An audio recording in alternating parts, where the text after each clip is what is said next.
Assalamualaikum warahmatullahi wabarakatuh. Rekan-rekan sekalian, ini melanjutkan dari yang ini ya, kelas terputus dari pertemuan minggu yang lalu. Bentar, ini kok nggak ada ininya ya. Oke, jadi minggu yang lalu kita membicarakan topik yang ini ya, with the philosopher. Ada yang sudah nyampe slide kedua apa ketiga gitu ya. Tapi tak apa-apa, saya ulang sekali lagi ya, karena ini kan hanya basic ya. Intinya saya ingin mengenalkan ke teman-teman sekalian orang-orang yang berfilsafat itu atau ahli-ahli filsafat ini, itu diantaranya itu siapa saja dan mengapa dia menjadi seorang filosof gitulah ya. Oke, jadi yang pertama saya kira sudah pernah sampai sinilah kajiannya itu ya. Mana ya pena saya nih, sebentar. Oke, jadi nama-nama ini ya, ada Saint Thomas Aquinas, kemudian John Dewey, René Descartes ya. Nah, ini nama-nama filosof ya. Saya juga nggak begitu kenal secara jauh, tapi yang jelas kalau yang nama ini pasti kita semua paham lah ya. Karl Marx itu ya, ini adalah tokoh komunisme ya. Sebenarnya dia tidak membayangkan seperti yang komunisme ada di dalam pemikiran dan wacana kita gitu ya, yang seperti di Uni Soviet dulu sekarang sudah hancur, atau yang di Vietnam sekarang ini masih, atau di Korea Utara sekarang ini masih gitu ya. Jadi negara-negara itu hanya mengadopsi filsafat Karl Marx. Jadi filsafat dia sebenarnya adalah, maksud Karl Marx ini adalah sebenarnya dia itu berfilsafat untuk apa? Untuk mempengaruhi siapa? Mempengaruhi masyarakat. Nah ya, jadi mempengaruhi perubahan tertentu dalam organisasi politik masyarakat. Nah, itulah secara lengkapnya seperti itu ya. Jadi Karl Marx berpikir secara mendasar, berpikir tentang hakikat ya, realitasnya, teorinya apa, etika dan nilai-nilainya apa gitu ya. Dia terus gali, dia tuangkan ke dalam pemikiran, dia tuliskan dalam sebuah buku, dia ceramahkan ya, dia sosialisasikan ke masyarakat ya, dengan tujuan apa? Mempengaruhi ya. Jadi apa yang ingin dia katakan ya, kelas itu tidak ada di dalam masyarakat ya. Jadi no class, maksudnya no class itu tidak ada. Kalau yang di Jawa itu ada bangsawan ya, kelas tinggi, kemudian kelas yang menengah, ada kesatria dan lain-lain itu ya, kemudian ada kelas jelata gitu ya, atau proletar. Nah, dalam wacana filsafat Karl Marx ya, kelas-kelas macam ini harusnya tidak ada. Jadi semuanya sama. Jadi orang mempunyai kesamaan ya di dalam hidup dan kehidupan. Gitu maksudnya ya. Oke. Itu sebagai salah satu contoh ya, seorang filosof yang bernama Karl Marx. Ada beberapa contoh nama-nama lain tentu,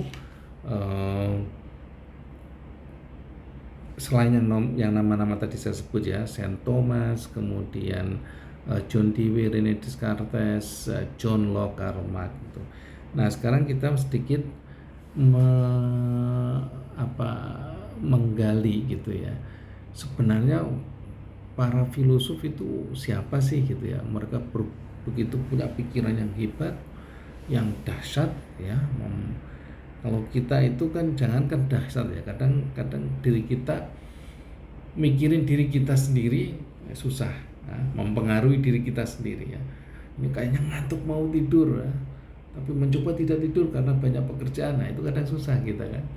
Atau kita mempengaruhi orang lain, misalkan mempengaruhi orang tua kita untuk biar ngasih banyak uang jajan. Nah, itu kadang nggak berhasil, padahal hanya mempengaruhi satu orang.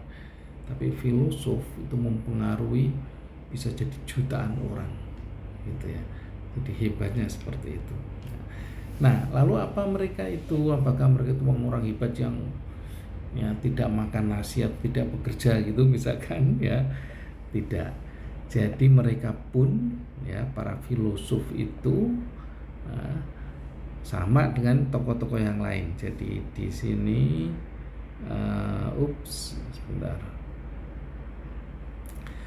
Ada nama-nama misalkan ya, selain yang tadi ada nama lagi Saint Agustinus ya, itu adalah uskup Hippo di Roma. George Berkeley, uskup Glen.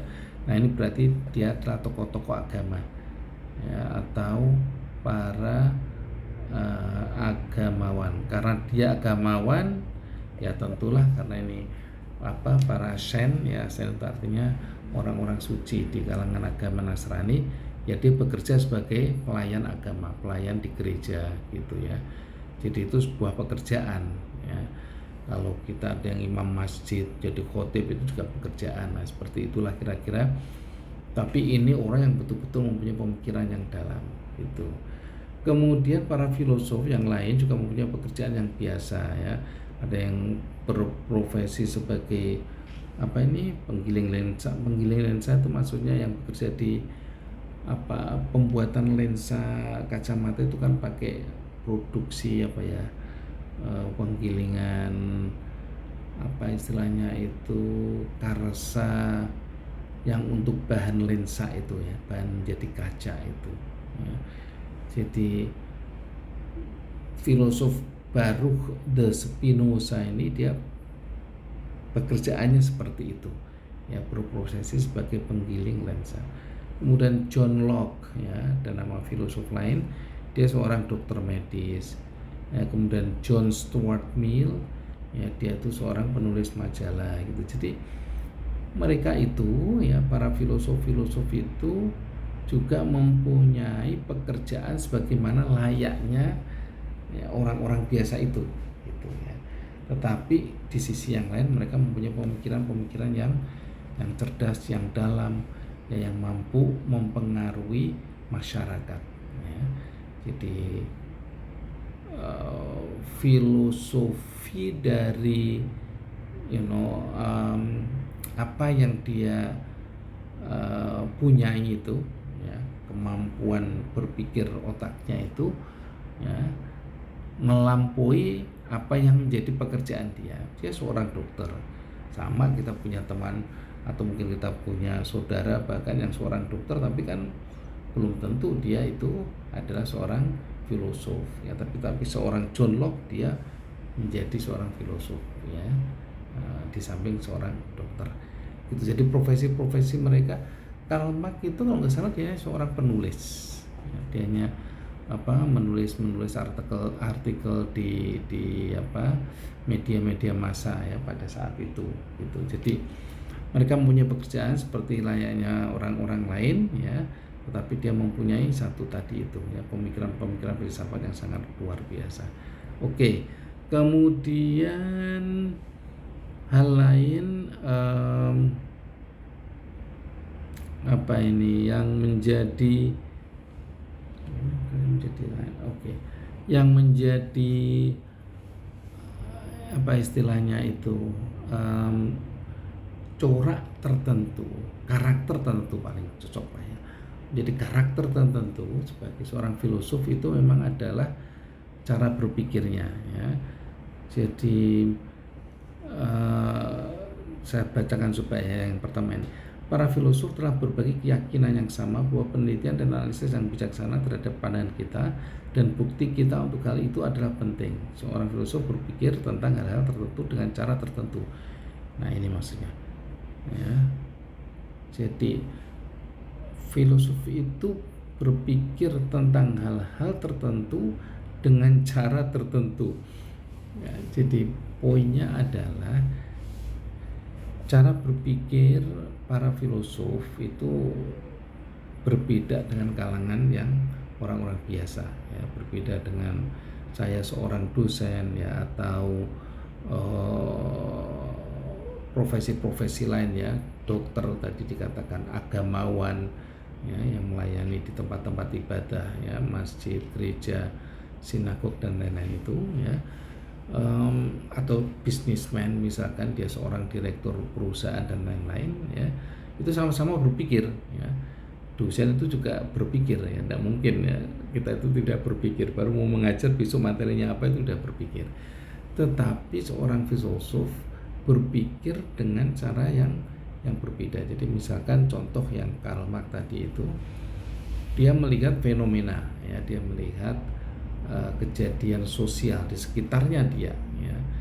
Mengapa ada orang kok ya di kelas atas gitu ya, burju gitu, enak hidupnya, senang, semuanya tercukupi ya, sementara ada kelas yang lain yang bekerja keras, bekerja kasar, mengangkat batu ya, atau bekerja di pekerjaan-pekerjaan yang maaf kotor ya, dalam konteks ini misalkan seperti mereka yang bekerja di tambang dan lain-lain gitu ya, maksudnya kotor itu berat lah, kasar gitu. Mengapa ada fenomena seperti itu? Lalu dia berpikir gitu, dan kemudian diciptakannya bagaimana kemudian ada ya, kalaupun toh tetap ada borju dan proletar itu, maka gapnya itu tidak terlalu menganga, tidak terlalu besar gitu. Lalu dia berpikir bagaimana itu solusinya, apa yang perlu ditawarkan gitu ya, apa yang kemudian bisa menjadi gerakan untuk bisa meminimalisir dari gap tadi itu. Nah itu maksudnya. Kalau kita berpikir biasa saja gitu ya. Saya berpikir wah materinya apa ini untuk ngajar anak-anak ini, yang untuk ngajar ada maksud saya. Atau kalau ada berpikir, waduh besok itu kira-kira UTS-nya apa ya, ujian tengah semester. Atau mungkin yang sederhana sekali bagaimana Anda berpikir tentang mata kuliah yang Anda ambil. Nah, tapi itu maksudnya masih dalam konteks berpikir ya. Yang membedakan pemikiran Anda, pemikiran saya dengan cara berpikirnya seorang filosof gitu ya. Nah, bagaimana membedakannya itu? Nah, Anda bicara lebih dalam di sini ya. Dia mencari tahu apa arti berbagai dasar gitu ya, konsep. Jadi ingat kembali pada ini ya, hakikat. Jadi seorang filosof itu berpikirnya sampai sini. Hakikat ini, mengapa ada sesuatu ya? Bagaimana sesuatu itu terjadi? Mengapa dia terjadi? Ya, apa pengaruhnya? Gitu. Jadi dicari betul hakikat dari sesuatu itu. Ya. Kalau kita itu berpikirnya itu kan surface saja ya. Artinya surface itu di permukaan. Ketika kenapa orang itu lapar? Jawabannya apa? Karena belum makan Pak. Betul ya. Atau iya dia makan Pak tapi sedikit. Itu jawaban permukaan. Tapi bagi seorang filosof, kenapa orang itu lapar? Oh karena dia tidak makan. Mengapa dia tidak makan? Karena dia tidak punya uang. Kenapa dia tidak punya uang? Karena dia tidak bekerja. Mengapa dia bisa sampai tidak mendapatkan pekerjaan? Itu karena terus dicari gitu ya, hakikat dari sesuatu. Itu contoh mudahnya ya, tapi bagi seorang filosof ya dia melihat dulu memang fenomena itu apa yang terjadi ya. Kalau Anda misalkan mau mencoba gitu ya, apa yang terjadi di Indonesia saat ini ya, sedang marak adalah menghadapi pemilu gitu ya. Mengapa ada orang yang haus kekuasaan? Mengapa begitu orang itu apa istilahnya tersilaukan oleh kekuasaan misalkan ya. Apakah begitu menggiurkan kekuasaan itu ya sebagai presiden atau wakil presiden sehingga orang begitu terus saja dicari gitu ya hakikat. Nah itu cara berpikirnya filosof gitu ya. Nah Anda bisa melanjutkannya lagi juga masih di konteks bagaimana cara filosof itu berpikir ya. Ini menarik ini ya. Filosof tidak ingin menemukan jawaban yang benar, jawaban yang dapat dirasakan oleh manusia rasional setelah pertimbangan yang paling bijaksana. Jadi dia tidak hanya ingin menemukan jawaban itu benar. Ya. Tadi contohnya misal, kenapa itu orang lapar? Karena dia belum makan. Itu benar. Ya. Nggak ada itu jawabanmu salah. Karena saya makan pun masih lapar misalkan.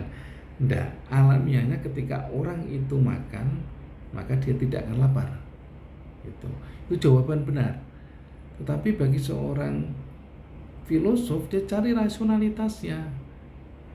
Rasional nggak orang itu lapar itu karena tidak makan, ya, dan kemudian kalau dia makan maka jadi kenyang sehingga dia tidak lapar, ya itu benar. Tapi rasionalitasnya di mana?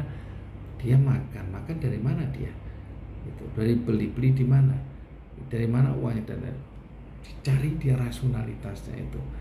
Dan yang paling penting juga mempertimbangkan bijaksananya itu, ya. Jadi bahwa uang yang dipakai untuk dia beli itu adalah halal, ya, dicari dengan cara yang halal, dia bekerja dari tempat yang halal, gitu-gitu. Jadi apa maksudnya ya? Ada pemikiran yang sangat mendalam, yang sangat luas, ya, terhadap satu persoalan, gitu, ya. Jadi kita tidak hanya berpikir di permukaan saja, ya, kemudian selesai. Nah, itulah gampangnya yang membedakan kita dengan para filosof itu. Yang terakhir, ya. Mengapa filsafat itu penting? Ya, ini bukan karena hanya Anda adalah, ya, ingin, ya, saya inginkan menjadi seorang filosof dalam tanda kutip, ya, berpikir yang hati-hati, ya, kemudian beraktivitas dalam konteks ini adalah pembicaraan dan pemikiran, ya, yang hati-hati, dan baru kemudian Anda bisa aksi, gitu, ya. Nah, saya sering mengatakannya, sering saya juga buat khutbah itu. Ini orang Barat sering mengatakan ini, ya, think today and then act tomorrow. Istilahnya seperti itu. Nah, jadi berpikir hari ini, berbuatnya besok, gitu. Jadi, waduh, lama banget itu Pak. Nah, ini katanya peribahasa. Meanings, ya, artinya kita itu harus betul-betul berpikir masak, ya, akan adanya sesuatu, baru kemudian kita act, ya, berbuat atau beraktivitas. Nah, ini pentingnya di situ, ya, dan pentingnya juga filsafat itu seperti ini. Jadi dia akan filsafat ini menurut saya akan memberikan kontribusi terhadap karakter Anda, ya. Minimal karakter di dalam menjaga diri sebagai mahasiswa. Jadi misalkan Anda ada ujian, ya ini Anda betul-betul berpikir dengan baik, mempersiapkannya dengan baik, kemudian menuliskan jawabannya. Nah, itu sudah sebagai salah satu contoh, ya, pengalaman karakter yang bisa diambil dari cara, ya, berpikir secara filsafat. Dan pentingnya di situ juga nanti ini sangat tinggi ini, ya. Coba Anda, saya bacakan aja deh, ya. Kajian filsafat merupakan salah satu syarat pendidikan umum dalam berbagai kurikulum akademik di perguruan tinggi dan universitas.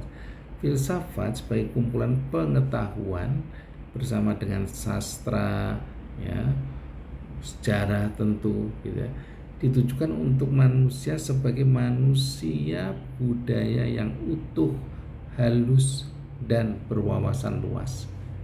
Nah, tinggi banget kan? Jadi mempunyai budaya, manusia itu mempunyai budaya yang utuh, halus, dan berwawasan luas, gitu.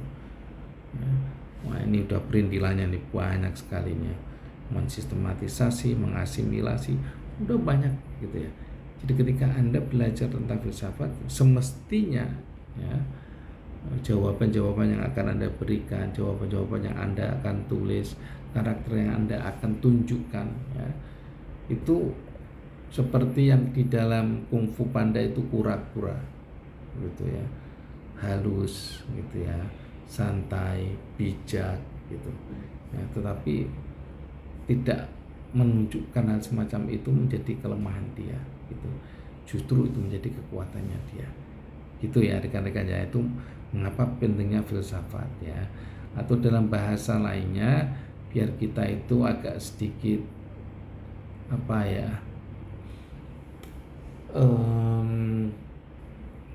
slow ya, agak sedikit slow tetapi tidak melo gitu ya.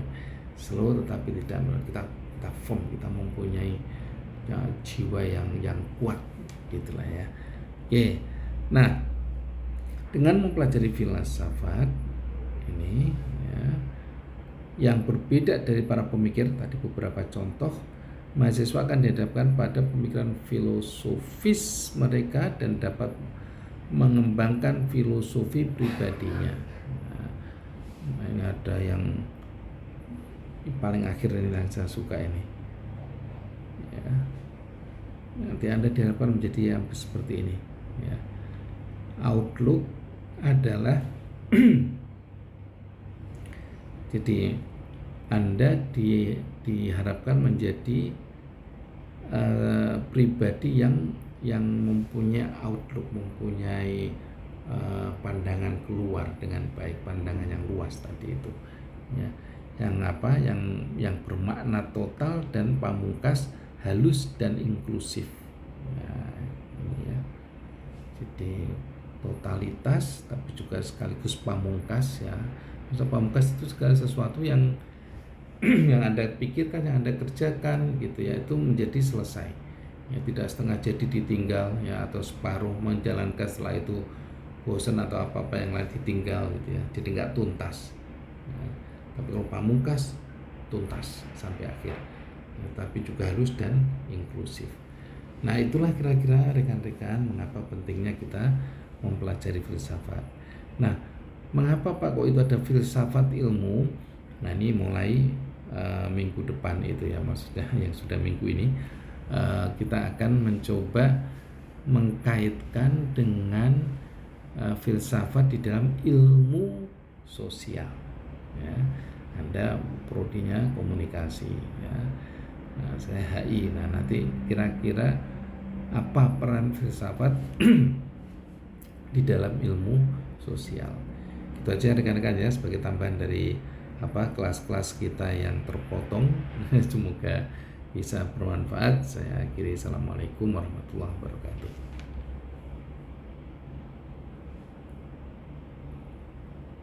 Astagfirullahaladzim.